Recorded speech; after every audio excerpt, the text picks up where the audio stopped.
Hey guys, coming back for the mid-season premiere of Awkward, Season 5, Episode 13. I'm the kind of girl who found her voice in college, and I was really looking forward to this episode. I mean, the first half of this season was really great. I thought especially the ending, the finale, the mid-season finale of last year really proved what direction the show was heading. They were heading in a much more mature direction, and I really didn't know what this episode was going to be. I mean, I knew that obviously we were going to have a 1-year time jump, but I didn't really know what that was going to entail, what everyone's been up to, and I gotta say, this was a really solid return, I gotta say. And this didn't really feel like the last season, I will say that, because I am hearing that this is the last season. There was a part of me that feels like they could continue, though. I mean, this episode shows that there is room for them to continue, and that there is more room for story, definitely. And you definitely see the characters progressing. I thought they did a good job with that in this episode. This was basically set up, but there were some really great scenes this episode. I overall really did enjoy it, and let's just get into it, because overall, I thought this was a really great premiere. Definitely a very good way to start off the second half of the season, and the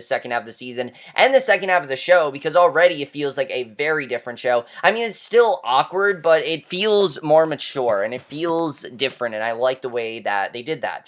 So we see 1 year later, Jenna has a nightmare that she's back in Palos Hills, and Matty tells her that she missed the final. She says she graduated, but when she opens up her binder, there's no diploma. Obviously, it's just a nightmare, and she's glad it's just that. She then gets a call from someone who I thought was going to be her boyfriend. That's who I thought she was talking to, and tells him that she will definitely pick them up and meet him at the curb, and they can spend the night. She tells them that she loves them, and I was thinking, all right, this is her boyfriend. That's what I was thinking, that Jenna was dating someone else, and that's because we know from Jenna's narration that her and Matty are no longer together. We can tell right away. So she says her first year of college had been fantastic, even better than expected. She was becoming the person she was always meant to be, and she likes that person. She's much more confident with herself, and I like seeing this side of Jenna. She's much more mature and a lot more restrained, and I think they did that very well here. But then she goes back home and hears Lacey saying that she's missed her little girl, hasn't gone to see her, and Jenna says the way's over, she's back, but then realizes that Lacey was talking to Jenna's little sister, Morgan, who cries, and this is a situation that Jenna's never been through before. I mean, Jenna's always been an only child, and now she has this little sister.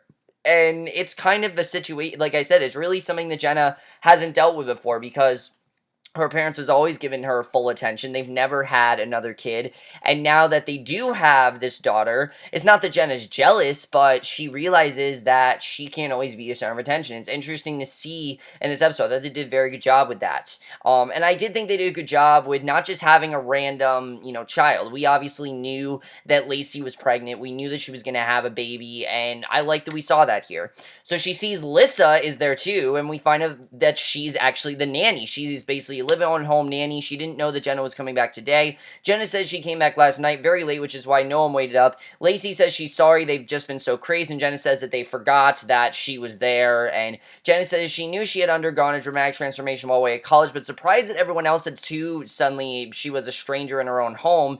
And Jenna asks Lacey if she got her pet milk, and Lacey surprised that she wasn't joking. Lissa asks if she's on dairy pet milk, and basically that makes her break out because she thinks she sees a little blackhead, and Jenna says that it's her nose piercing, and again, that's a big change with Jenna. She now has a nose ring, which is interesting. I thought that was interesting the way they did that, but it does show that there are a lot of things you do in your college years that you regret, and that's clearly something that Jenna regrets. We see that she really doesn't like it, and we even hear later in the episode that she wants to take it out, which I'll get into.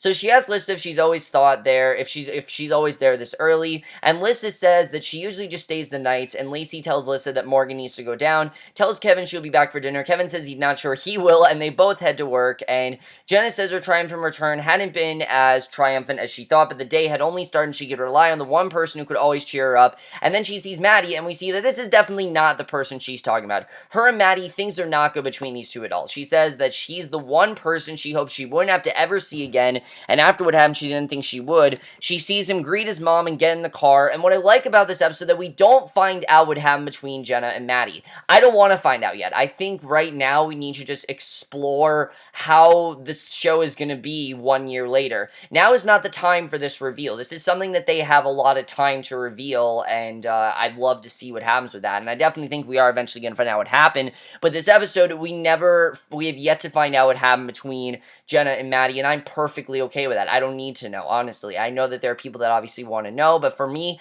I'm fine with waiting. I really am. I don't have a problem with waiting, I have to say. So basically, she then sees Tamara and tells her that she looks amazing. Tamara says it's great to see her, and you can tell right away that Tamara's really changed too. I mean, Tamara's just a lot different than Jenna, and they've kind of always been fundamentally different, but that's the thing that's made them go so well together. I mean, Tamara with her witty Tamara-isms, and Jenna with her sort of confidence, sometimes lack of it, but Tamara always being the one to build her up again. But what I did like about this is that they didn't change Tamara too much. They didn't completely change her character, because what I was worried is that they were going to completely change these characters, but that's not really what they did. What they did do is have Tamara just be a lot more experienced than Jenna and have her go through a lot more than Jenna's going through, and I like seeing that. So she tells her she looks amazing. Tamara said it's great to see her, complains about the flight she usually does. She said she's waiting for one more bag, and that would be Sadie, who apparently they're friends. All of a sudden, Tamara and Sadie are friends, and this is kind of shocking, but it does make sense because, again, as you get older, you start to realize that you need to put some, you need to bury some hatchets, and Tamara and Sadie were never friends. They never were, but we do know that they bonded and things could have changed and things like that, and it's clear that these two are best friends now. I'm fine with this. I don't have a problem with this, and I understand some people might say, oh, this is stupid, but I think they did it really well here. I mean, Tamara, really has gone on without Jenna. It would make sense for her to have some friends, and if Sadie was around with her, fine. I don't have a problem with that. So she says she's waiting for more bag, and Sadie asks if she's an Uber driver for the summer, tells her to be careful in loading your bags because they're heavy, and clearly is still not fond of Jenna at all. She wants nothing to do with her. Jenna says she's not doing that. Sadie says to not give her attitude because she knows what she did to Matty, and Tamara asks what happened, and Sadie says that Matty swore to secrecy because disgusting and humiliating, and Jenna says they should stop talking about it and wonders how Tamara and Sadie became friends, but she needed to stop worrying about her old friends and start focusing on her future, because right now that's really all that matters is her future. Even though they are her friends, her future is what she's looking forward to, and that's clearly what Jenna's doing this entire episode. She's not letting her past define her. She's trying to be a new girl, and I like seeing that. I think that's a very good arc to take Jenna in, especially when you're in college. It has to be a very awkward transition. I mean, you have all these friends, especially with what Jenna's been going, what Jenna went through in high school. She kind of ended high school on a really good note. She really did, but now that things have changed in college, she's a completely different person, but she's still the same Jenna Hamilton. She still always have some of the same, awkward-like qualities.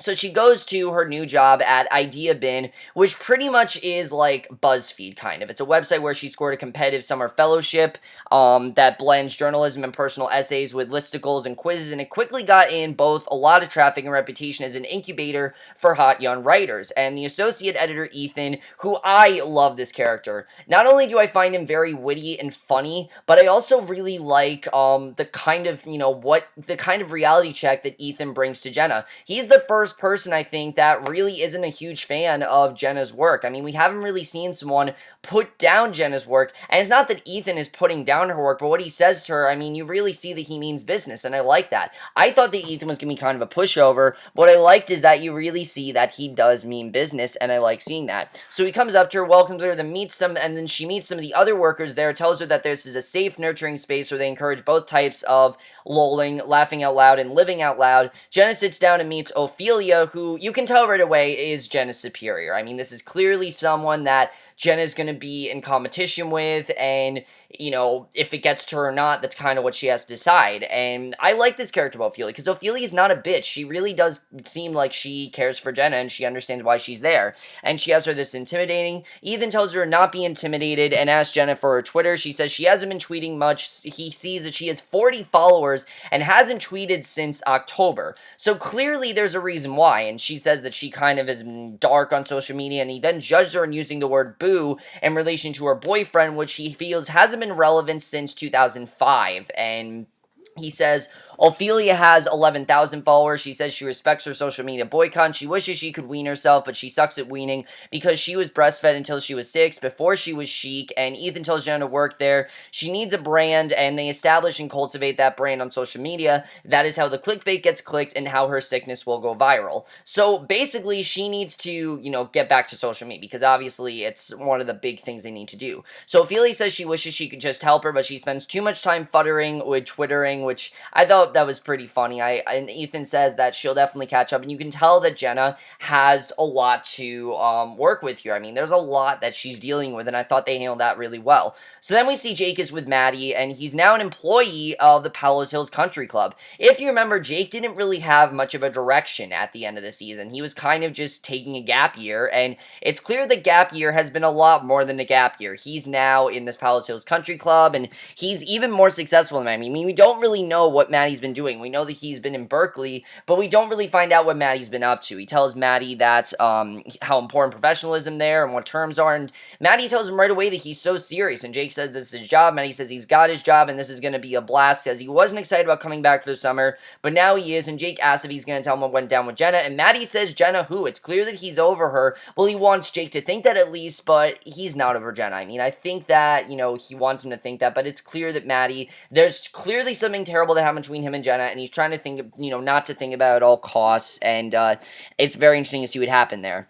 So Ethan tells everyone that he has all of their assignments except for Jenna's, and she gives him a paper which he feels is another step backwards because nobody really hands in written assignments. Everyone does it through computers, and again, she's just giving him a paper, which Ophelia says could make a comeback, and Jenna asks how she became the office laughingstock, wasn't going to let anything get in her way, but then she sees that Luke is working there, who is also one of the new workers. Now, I have to say, I've always really liked Luke as a character. I've never thought that Luke wasn't a good match for Jenna. I really like these two being back together here because when Luke really matured Jenna, he really opened her up to new possibilities and showed her what she's capable of, and you really see that here. I mean, while I do like Jenna and Matty, Jenna and Luke, I really do see these two getting together this season. I really do, especially this episode. You see that going on, and I like seeing this dynamic back with Jenna and Luke. I think they handled this really well, I have to say. They could have done this in a really dumb way, but I think they really went in a mature direction with this, and I think they did a good job with this. So Jenna says he reminds her how much of a mess she was in high school, and Lindsay Rains then bursts into Idea Bin, who Jenna says is one of her idols and is smart, incisive, but emotional in texture, and Ethan goes to Lizzie. She says she's way too angry mad because her publisher thinks The Perishable is a bad title for a novel, and Ethan tells the new workers are there, and she welcomes them, and basically puts away all the anger that she's hiding and tries to, cover it up, which I thought was pretty funny, and she tells them to think of Idea Bin as a creative space where they can develop their craft and find their voices, and she will always be available to them except when she's in her office with the door closed, which is where she's headed now, and basically that's where she goes. Luke says once she gets to know her, she's a real pushover, and Jenna tells him it's crazy they're both working, and he says it was something that they discovered together, tells her she looks great, and they catch up, and I like this scene. I like they caught up here. Tamara asks Jenna how her first day of work was, and Jenna says it was unbelievable, and is about to tell her she ran into Luke, but then Tamara finds a shirt she had a party in the West Village and has to tell Sadie because she will freak, and it's clear that there's a lot that's been going on that Jenna just hasn't known about because of her social media boycott, which I will say Tamara didn't need to explicitly state every single time, but I can understand. I mean, that's something that was very important. Jenna could have stayed in communication, and she chose not to. She chose to just go dark, and it's clear that no one has really talked to her in a very long time, and basically Jenna says she spent a lot of money on clothes. Tamara says while she went to Maine, she was in New York, dressed for success, and or wail and fail, and Jenna says the thing about being in a small town is that she got less attached to things and more attached to just being, and Tamara says that she's glad she's been piecing out in the woods while she went dark. She says her social media blackout did not go unnoticed. It was aggressive, like she hung up on the world, and she said she had to after what happened with Matty, and Tamara again asks what happened with Matty, and Jenna says that's hard to explain, and Tamara's not, listening to it. She thinks it's a cop-out, and if she were to ask her why she broke up with Adam, which we found out she broke up with Adam, which I'm not surprised about. I didn't really see those two lasting, and she says she would tell her anything she wants to know, and Jenna asks if it was friendly, and Tamara says it was hard, and if she hadn't gone MIA in social media,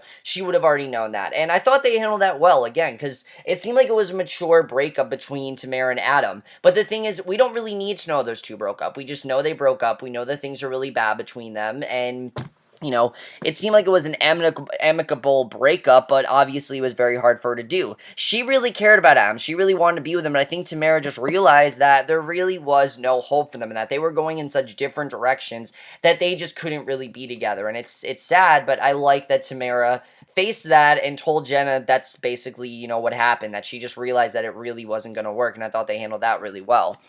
So Sadie's at Sergio's food truck and she asks how he's been. He says he wants to catch up soon, and you can tell that she still has feelings for him. And it kind of seems like Sadie hasn't moved on from Sergio. Again, we don't really know what Sadie's been up to in the past year either. We know she's with Tamara, and I like this dynamic because it does add something new, because Sadie and Lissa clearly haven't talked a lot, and it's clear that Tamara's kind of replaced the Lissa in her life, and I like seeing that. So Jenna can see how close Tamara and Sadie have gotten. Tamara hears Courtney Roy will be throwing a party, and her and Sadie want to go and has to cancel their sleepover, and tells Jenna they can rain check and tells her the party's going to be major, but she's more than welcome to come if she wants. Jenna says she'll pass and goes to her parents' house, and they tell her that they're going out for a date night, and again tells her she's more than welcome, and that just makes her feel more alone because she really feels like third wheel here. I mean, she really feels like she's missed a lot, and she has. Her choice to go dark on social media probably wasn't the best thing to do. She probably should have thought more about it, and she didn't. She knows she did wrong, and she doesn't really know what to do here.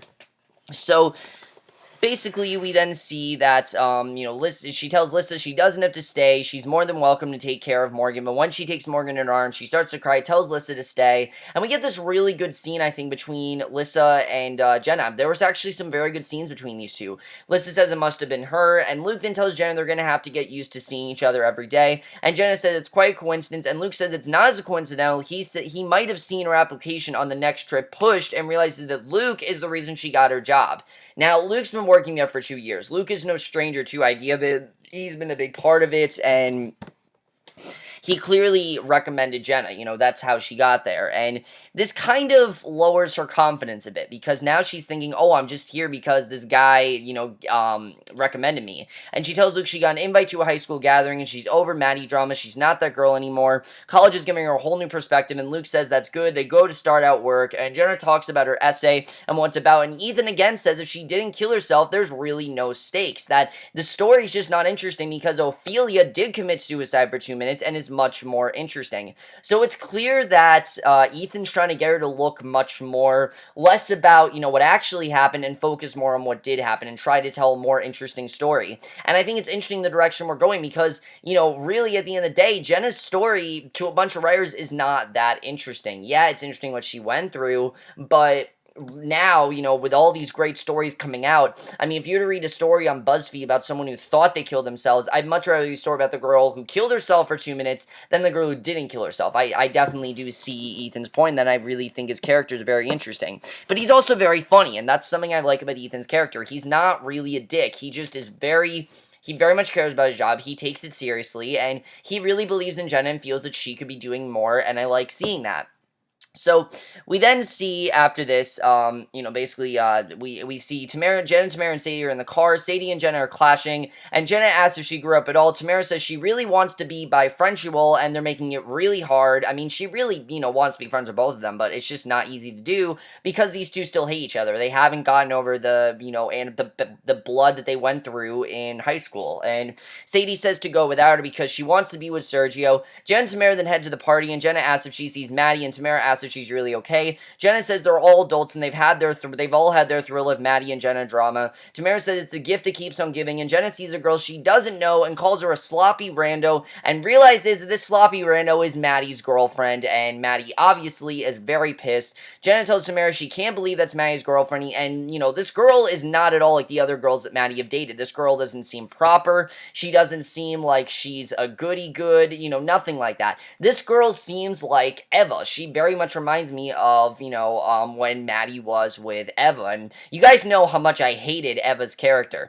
Now, I'm not saying that this girl is gonna be like Eva, I'm not saying that, but just the kind of girl that, Julia, his girlfriend, is, very much reminds me of Eva's personality, which I don't think is gonna be as bad, because we know that the Eva storyline didn't work. It just very much reminds me of that kind of girl, definitely.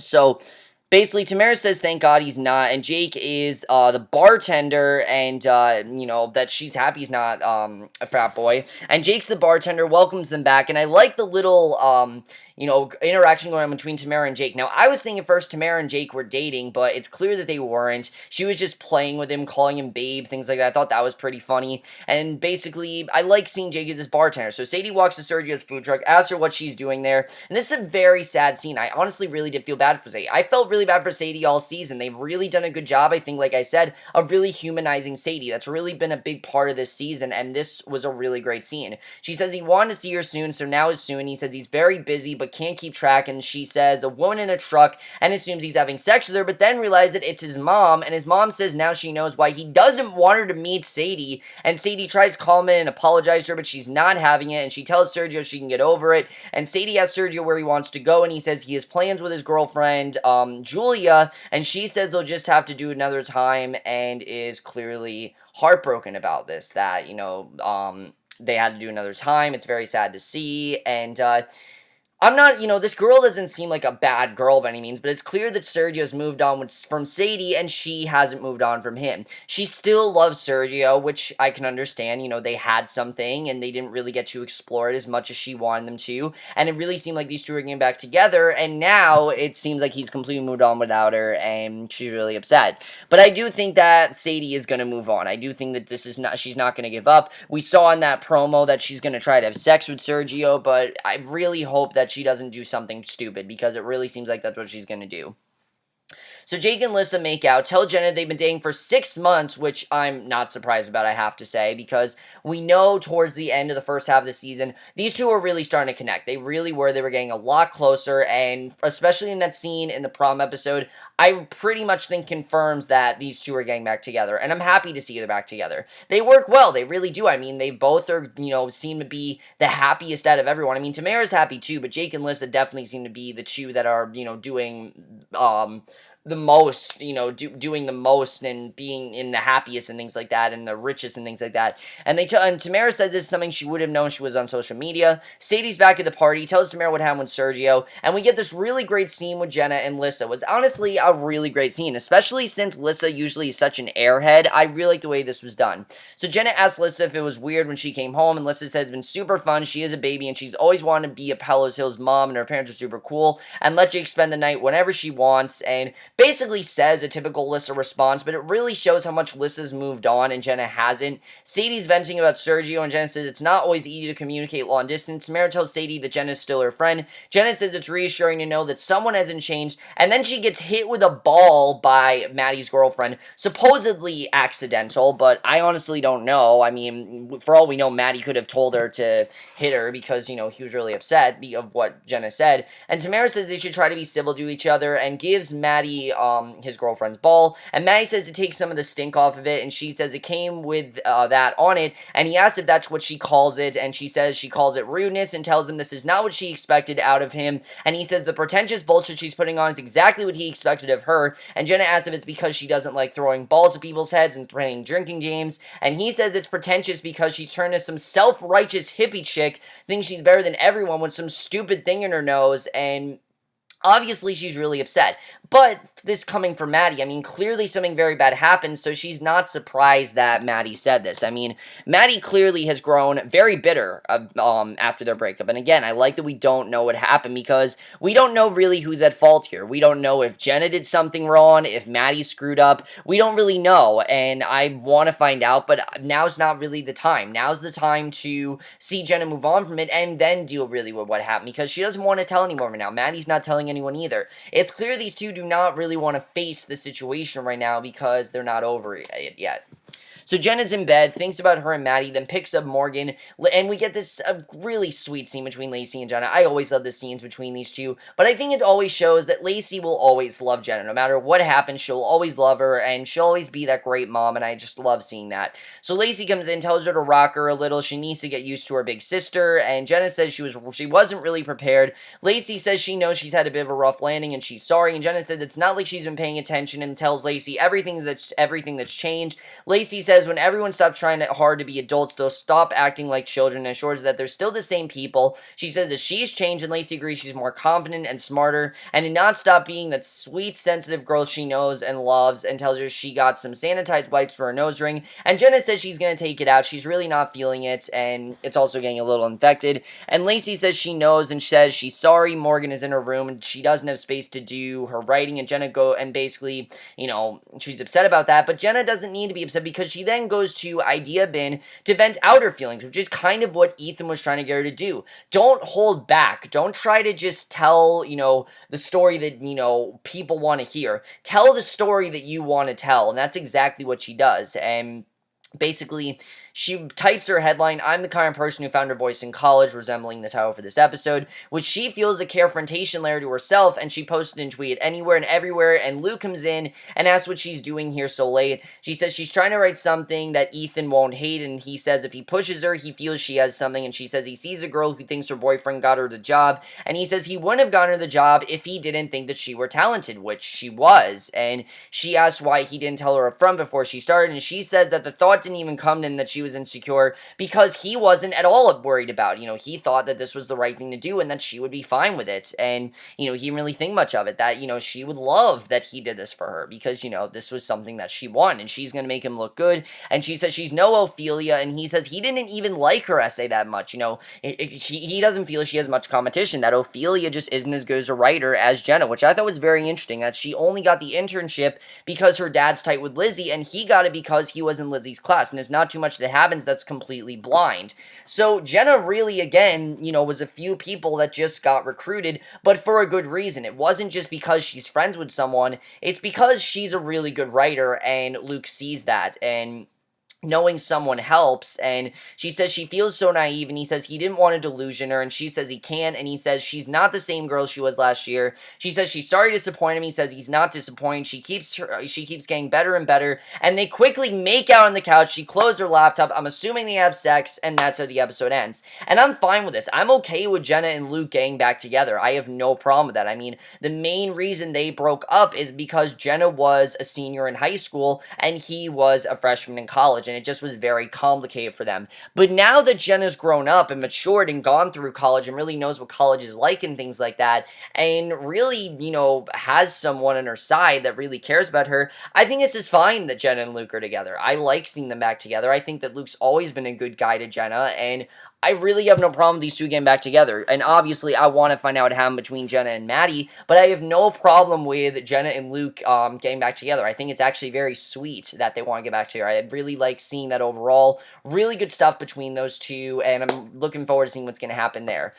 But what happened between Jenna and Matty, and whose fault is this? I kind of feel like this is both of their faults. Maybe this is something where Matty promised her something and he didn't live up to it, or Jenna promised him something. I really feel like it's something like that. It can't just be something where they broke up because of long distance or it wasn't working. This was clearly something much bigger than that. And it's clearly something that one of them feels, guilty about and doesn't want to admit because they know that they're wrong. And I feel like that's really what it is, that Jen and Matty don't want to talk about it because they know that they screwed up and they don't want to admit that they screwed up. I mean, they're not people that just admit things like that, so that's probably what it is. They don't want to admit that they did wrong, and obviously that I think is what's going on there, which is definitely very interesting. I'm interested in seeing what's going on with that. I really like the way that that's playing out, I have to say. What's happened with Sadie? I mean, Sadie clearly wants to still be with Sergio, but she needs to realize that he's moved on. He's moved on without her. I think Sergio still cares about Sadie, but it's just been so long. He hasn't seen her in a year. So much has changed, and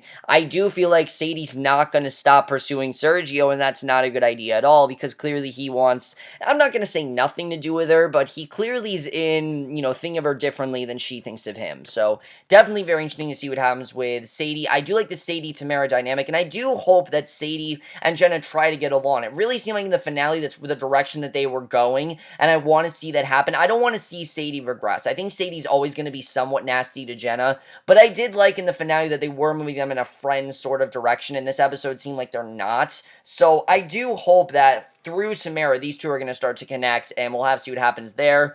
I like Jenna's job at Idea Bin. I thought that's very interesting to see, and it's realistic as well. Like I said, you have this one person that really doesn't like her work as much as others do, and I think that's very interesting. But overall, guys, really great premiere. I'm definitely looking forward to seeing how the rest of this season plays out. Really good start to this time jump. I thought they handled it very well. Let me know what you guys saw this episode. I will see you guys in my next video, which will be for the season premiere of The Americans, which I cannot tell you guys how much I'm looking forward to it, and we'll see you guys for that. So, okay, bye.